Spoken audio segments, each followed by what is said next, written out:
So Yahya, Zakariya அலைஹிஸ்ஸலாம் அவங்களுடைய காலகட்டம், அவங்களுக்கு பின்னர் அவங்க வர்றதுக்கு முன்னாடி என்னென்னலாம் நடந்தது என்பது எல்லாம் பார்த்தா தாங்க நமக்கு புரியும். இயேசு ஏன் வந்து அந்த மக்களை எப்படி சீர்திருத்தினாங்க? அவங்க கிட்ட என்னென்ன பிரச்சனைகள் இருந்தது? அந்த கால சூழ்நிலைகள்லாம் என்ன என்பதை புரிந்தால் தான், நம்ம முழுமையாக வந்து அந்த தாவாவுடைய முழு கண்ணோட்டத்தை நம்மளால் புரிஞ்சு கொள்ள முடியும். இதுக்கு வந்து பாலஸ்தீனோட வரலாற்று பின்னணியை நம்ம தெரிஞ்சுக்கணுங்க. பாலஸ்தீன் வந்து இறை தூதர்களுடைய புனித நிலமா இருக்கும். ஜக்கரியா அலைஹிஸ்ஸலாம் வந்து ஷாம் பகுதியில லெவன்ட் என்று சொல்லுவாங்க. அங்க இருக்கக்கூடிய பாலஸ்தீனத்துல குறிப்பாக கலீலி என்று சொல்லக்கூடிய பகுதியில வாழ்ந்தாங்க. இந்த பகுதி பார்த்தீங்கன்னா, வளமான விவசாய நிலங்களை கொண்ட ஒரு பகுதி. கிழக்கு மற்றும் மேற்கு நாடுகளுக்கு இடையேயான வர்த்தக பாதையாக இருந்தது. பல இன மக்களும் கலாச்சாரங்களும் சந்தித்த இடமாக இது இருந்தது. முக்கியமாக முக்கியமாக இறை செய்திகள் இறங்கிய புனித பூமியாக இது இருந்தது. அல்லாஹ் சுப்ஹானஹு வ தஆலா இந்த நிலத்தை பற்றி சொல்லும்போது, நாம் உலங்கள் அதை பற்றி பெருமையாக சொல்றான் சூரத்துல் அன்பியால. அல்லாஹ் ஆசீர்வதித்த ஒரு நிலம் என்று சொல்றான். இப்ராஹிம் அலைஹிஸ்ஸலாம், லூத் அலைஹிஸ்ஸலாம் அவங்களை காப்பாற்றி அங்கு அழைத்து சென்றோம் என்று சொல்றான். ஸோ பாலஸ்தீனுடைய ஆரம்ப வரலாறு பார்த்தீங்கன்னா, கிமு 3000 ஆண்டு, சுமார் 3000 ஆண்டுல அரபு இனக்குழுக்கள் இந்த பகுதியில குடியேற தொடங்கினாங்க. முக்கியமாக ஃபெனீஷியன்ஸ் என்று சொல்லுவாங்க, ஃபொனீசியர்கள் என்று. மத்திய தரைக்கடல் கரையோரங்கள்ல குடியேறினாங்க இந்த ஃபெனீஷியன்ஸ். சைடான், டயர் போன்ற நகரங்களை அவங்க உருவாக்குனாங்க. அடுத்தது கேனனைட்ஸ், கானானியர்கள் என்று சொல்லுவாங்க. இவங்க யோர்தான் நதியின் மேற்கு பகுதியில குடியேறினாங்க. அவங்களது பெயரால் அந்த நிலம் கானான் தேசம் என அழைக்கப்பட்டது. கிமு 1200 பார்த்தீங்கன்னா பிலிஸ்டீன்ஸ் என்று சொல்லுவாங்க, பிலிஸ்தியர்கள். இவங்க வந்து கிரீட் தீவிலிருந்து வந்து குடியேறினவங்க. அவங்க வாழ்ந்த முக்கிய பகுதிகள் வந்து காசா, இன்னைக்கு நம்ம பார்க்கணும் இல்லைங்களா, கசா பகுதி, அடுத்து பெத்லஹேம்.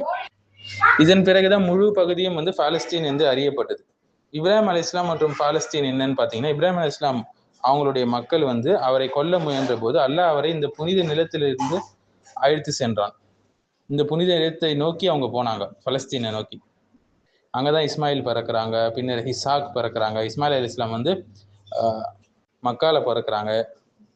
பிறகு இந்த புனித இடத்துக்கு போயிட்ட பிறகுதான் வந்து இஸ்மாயில் அலைஹிஸ்ஸலாம் பிறக்கிறாங்க, இசாக் அலைஹிஸ்ஸலாம் பிறக்கிறாங்க. இஸ்ஹாக் அவர்களின் மகன் தான் யாக்கூப் அலைஹிஸ்ஸலாம். இஸ்ராயில் என்று சொல்லுவாங்க இவர் இன்னொரு பெயர். அவங்க பிள்ளைங்க தான் பனு இஸ்ராயில். ஸோ யூசுப் அலைஹிஸ்ஸலாம் காலம் பார்த்தீங்கன்னா, எகிப்துல அவங்க இடம் பெயர்றாங்க. யாக்கூப் அலைஹிஸ்ஸலாம் அவங்களுடைய குடும்பம் வந்து முதல்ல பாலஸ்தீனத்துல வாழ்ந்துச்சு. பின்னர் யூசுப் அலைஹிஸ்ஸலாம் வந்து மந்திரியாக எகிப்துல இருக்கும்போது, உயர்ந்த பதவியில இருக்கும்போது அவங்களுடைய குடும்பம் அங்க குடியேறிச்சு. ஸோ மூசா அலைஹிஸ்ஸலாம் மற்றும் எகிப்துடைய வெளியேற்றம் பத்தி பார்த்தீங்கன்னா, பனு இஸ்ராயில் மக்கள் வந்து ஃபிரௌனுடைய அடிமைத்தனத்துல வாழ்ந்தாங்க. பிறகு மூசா அலைஹிஸ்ஸலாம் அவங்கள காப்பாத்துறாங்க. பிறகு 40 ஆண்டுகள் வனாந்தரத்துல அலைஞ்சிட்டு இருந்தாங்க. புனித நிலத்திற்குள் நுழையும்படி கட்டளையிடப்பட்ட போது அவங்க யூதர்கள் மறுத்தாங்க அல்லாஹ்வுடைய கட்டளை. அதன் விளைவாக 40 ஆண்டுகள் வனாந்தரத்துல அலைந்து திரிஞ்சாங்க. பிறகு யூஷா இப்னு நூன் வந்து அவங்களுக்கு தூதராக வராங்க. மூசா அவர்களுடைய மறைவுக்கு பிறகு அவங்க தலைமை ஏற்று பனு இஸ்ராயலை வந்து கானான் தேசத்துக்குள்ள அழைத்து செல்றாங்க. ஸோ பனு இஸ்ராயலை கானான் தேசத்துக்கு அழைத்து செல்றாங்க. இது வந்து கிமு 13ஆம் நூற்றாண்டில் நடந்ததாக கருதப்படுது.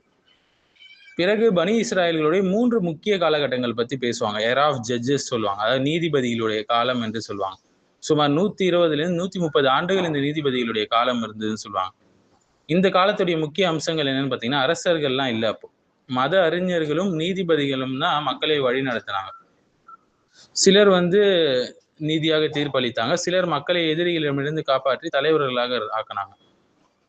இந்த காலகட்டத்துடைய பிரச்சனைகள் என்னன்னு பார்த்தீங்கன்னா, இப்பதான் உருவ வழிபாடு எல்லாம் வருது, இறை கட்டளையிலிருந்து விலகுறாங்க மக்கள், உள்நாட்டு சண்டைகள் நடக்குது, நீதி சரியா வழங்கல, நேர்மையானவர்களை எல்லாம் கொலை செஞ்சாங்க. இதனால எதிரிகள் அவங்கள தாக்குனாங்க, பல பேரழிவுகள் ஏற்பட்டுச்சு. இரண்டாவது முக்கிய காலம் தான் வந்து சவுல், அதாவது தாலூத்துடைய மன்னராட்சி. தாலூத் வந்து சால் என்று சொல்லுவாங்க, குரான்ல தாலூத் என்று குறிப்பிடப்படுறாங்க. அவரது ஆட்சி 2 ஆண்டுகள் சொல்றாங்க. மூன்றாவது காலம் தான் தாவூத் மற்றும் சுலைமான் நபியுடைய ஆட்சி. அல்லாஹுவால் மன்னராக நியமிக்கப்பட்டாங்க தாவூத் அலைஹிஸ்ஸலாம். ஜாலூத் மீது வெற்றி பெற்றாங்க, கோலியாத் மீது. பிறகு சுலைமான் அலைஹிஸ்ஸலாம் வந்து தாவூத் அவர்களின் மகன், ஒரு சக்தி வாய்ந்த பேரரசை உருவாக்குறாங்க. மனிதர்கள், ஜின்கள், பறவைகள் மீது அல்லாஹ் அவருக்கு அதிகாரம் அளிக்கிறான். மொத்தம் மூசா அலைஹிஸ்ஸலாம் மறைவிலிருந்து தாவூதுடைய ஆட்சி வரை 162 172 ஆண்டுகள் என்று சொல்லப்படுது. பிறகு பல நூற்றாண்டுகளுக்கு பிறகு அதே அந்த புனித நிலத்துல ஜக்கரியா, யஹ்யா, ஈசா அலைஹிஸ்ஸலாம் அனுப்பப்படுறாங்க. அந்த காலத்துல ரோம பேரரசுடைய அரசியல் ஆதிக்கம் நடந்து வருது. மத தலைவர்களிடையே ஊழல் பரவுச்சு, இறை தூதர்களை எதிர்ப்பதும் கொலை செய்வதும் தொடர்ந்துட்டு இருந்துச்சு. இதைத்தான் அல்லாஹ் சூரத்துல் ஆல இம்ரான்ல சொல்றான், அவர்கள் நபிமார்களை அநியாயமாக கொன்றாங்கன்னு சொல்லி. ஸோ பலஸ்தீனத்துடைய சிறப்பு பார்த்தீங்கன்னா இனம் காரணமாக அல்லங்க, அரசியல் காரணமாக அல்ல, தௌஹீத் நிலைநாட்டப்பட்டதுனால அதுக்கு சிறப்பு. பனி இஸ்ராயல்கள் உயர்ந்த போது அவங்க அல்லாஹ்வை வழிபட்டாங்க, அவங்க வீழ்ந்த போது சிற்கு செஞ்சாங்க, நபிமார்களை எதிர்த்தாங்க, அநியாயம் செஞ்சாங்க. தாலூத்திலிருந்து ரோம பேரரசு வரை நம்ம பார்க்க போறோம். அதாவது தாலூத் பனி இஸ்ராயலுடைய எழுச்சி, அவங்களுடைய வீழ்ச்சி மற்றும் குரான் தரக்கூடிய வரலாற்று பாடங்களை நம்ம பார்ப்போம்.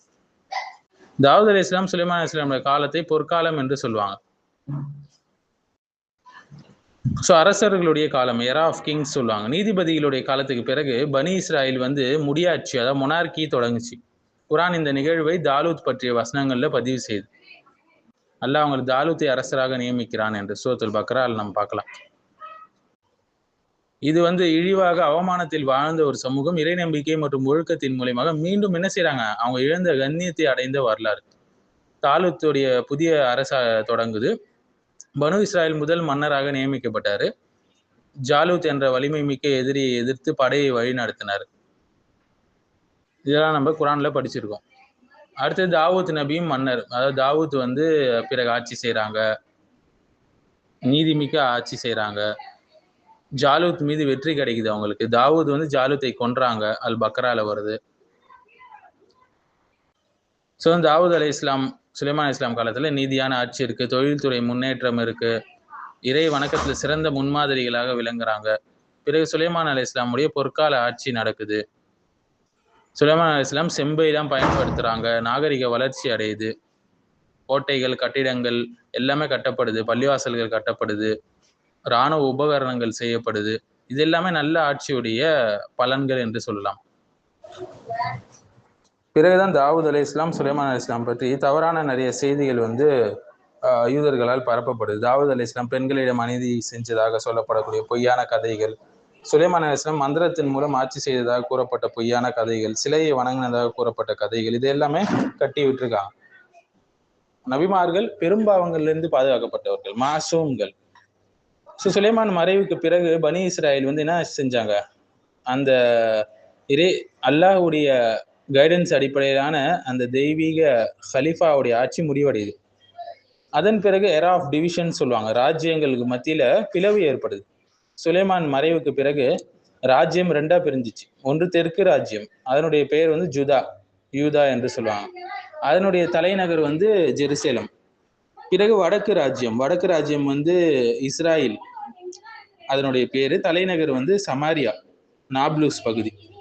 காலம் வந்து சுமார் 350 ஆண்டு காலங்கள், கிட்டத்தட்ட கிமு 930 இருந்து கிமு 586 வரைக்கும் இது நீடிக்குது. இதன் வீழ்ச்சிக்கான காரணம் என்னன்னா, 2 ராஜ்யங்களிலும் பரவிய தீமைகள் தான். சிலை வணக்கம், சூரியன் சந்திரன் வழிபாடு, விபச்சாரம், ஓரின சேர்க்கை, ஏழைகளை ஒதுக்குறது, அனாதைகளை சுரண்டுறது, விதவைகளுக்கு அநீதி அளிக்கிறது, ஊழல், ஆடம்பர வாழ்க்கை, மத தலைவர்களுடைய தவறுகள். இந்த காலகட்டத்துல அல்லாஹ் சுப்ஹானஹு வ தஆலா நிறைய நபிமார்களை அனுப்புறான், அவங்களை சீர்திருத்த. இலியாஸ் அலை இஸ்லாம் சிலை வணக்கத்துக்கு எதிராக போராடினாங்க, தவ்ஹீதுக்கு அழைத்தாங்க, பால் ஷைத்தான் வழிபாடுக்கு எதிராக மக்களை வந்து என்ன செஞ்சாங்க, எச்சரிக்கை செஞ்சாங்க. பிறகு அல்யசா நபியாக வராங்க, மக்களை சீர்திருத்துறாங்க, இறை சட்டத்திற்கு திரும்ப அழைக்கிறாங்க. ஆனால் அந்த மக்கள் நபிமார்களின் அழைப்பை என்ன செஞ்சாங்க, நிராகரித்தாங்க. ஸோ அல்லாஹ்வுடைய எச்சரிக்கைகளை அவங்க புறக்கணித்த போது அவர்கள் மீது உலக பேரரசுகளுடைய ஆதிக்கம் வந்துச்சு. அதாவது பாபிலோன் கிமு 586 ஜெருசலேம் வந்து விழுது. அடுத்து பாரசீகம் கிமு 539. அடுத்து கிரேக்கர்களுடைய ஆட்சி கிமு 332, அதாவது அலெக்சாண்டருடைய காலம். ஸோ இவங்க கையில வந்து ஆட்சி அதிகாரம் போகுது. பிறகு ரோம பேரரசு கிமு 663 முதல் கிபி 135 வரை.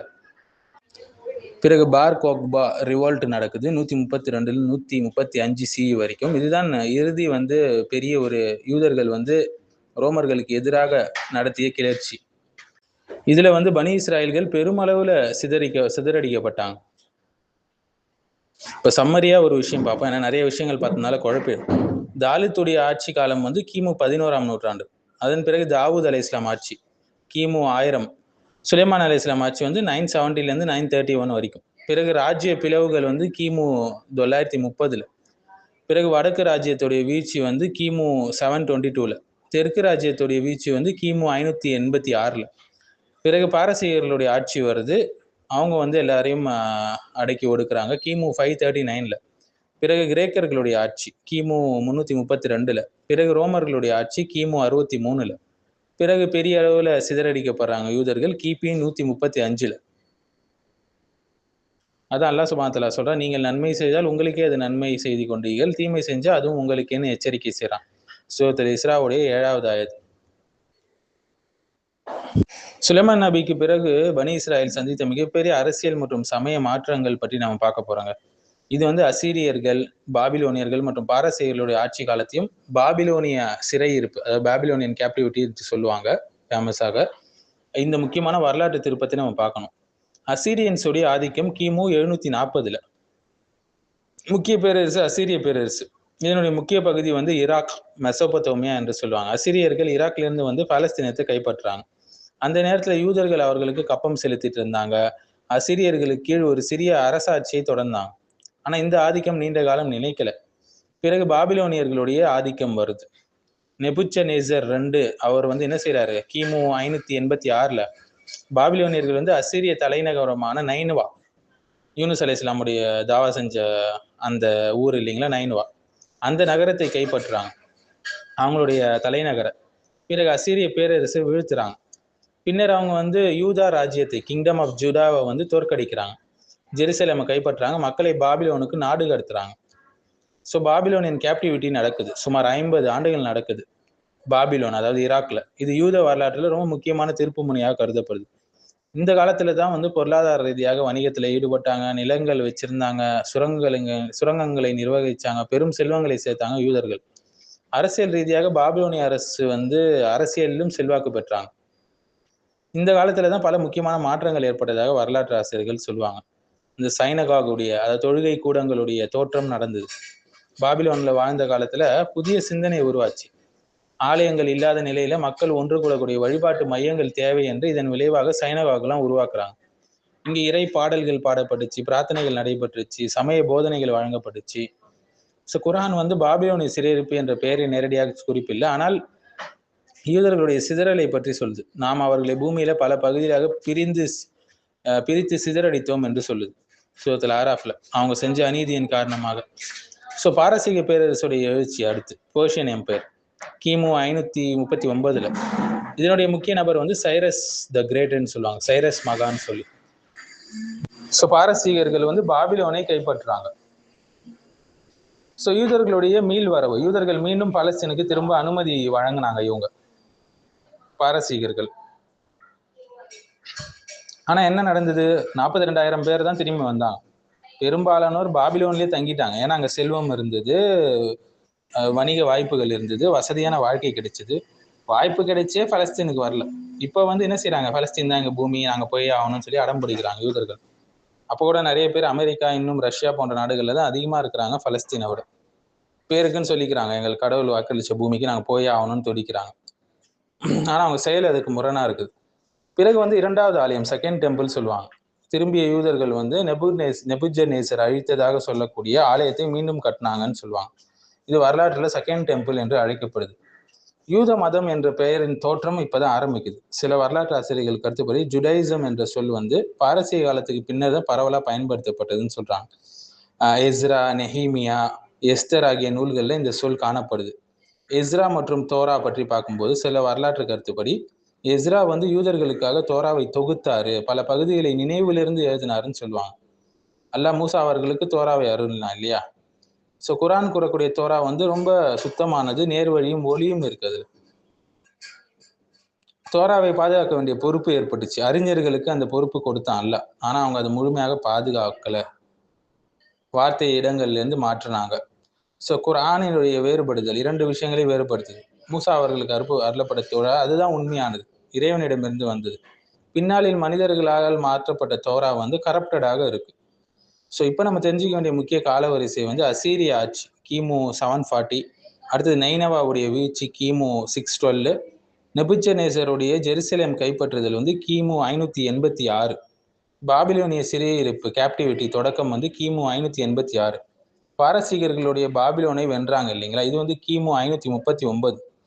பிறகு சைரஸ் யூதர்களை திரும்பி அனுமதித்தார் இல்லையா, இது கிமு 538. சுமார் 42,000 பேர் தான் பாலஸ்தீனுக்கு திரும்புறாங்க கிமு 538. இரண்டாவது ஆலயம் கட்டப்பட்டதுன்னு சொல்லப்படுறது வந்து கிமு 516.